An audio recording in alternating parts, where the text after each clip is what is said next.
Hello friends, டேஸ்டான mutton kurma எப்படி செய்கிறதுன்னு பார்க்கலாம். மிக்ஸி ஜாரில் ஒரு அரை தேங்காய், மீடியம் சைஸ் 2 தக்காளி, ஒரு அரை வெங்காயம், கொத்தமல்லி சேர்த்துட்டு ரொம்ப ஃபைன் பேஸ்ட்டாக இல்லாமல் குறைன்னு அரைச்சிக்கோங்க. இன்னொரு பக்கம் குக்கரில் ஒரு 4-5 டீஸ்பூன் அளவுக்கு எண்ணெயை சேர்த்துட்டு எண்ணெய் கொஞ்சம் சூடானதுக்கப்புறம் லவங்கம், பட்டை, ஏலக்காய், அதோட ஒரு 1/4 வெங்காயம் சேர்த்து நல்லா மிக்ஸ் பண்ணி விடுங்க.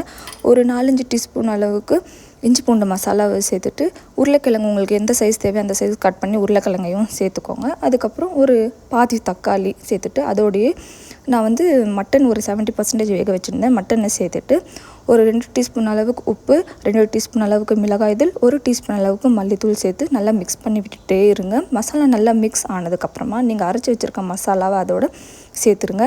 மசாலாவோட பச்சை ஸ்மெல் போனதுக்கப்புறமா உங்களுக்கு எந்த அளவுக்கு தண்ணி தேவையோ அந்த அளவுக்கு தண்ணியை சேர்த்து கொஞ்சம் நல்லா கொதிக்க விடுங்க.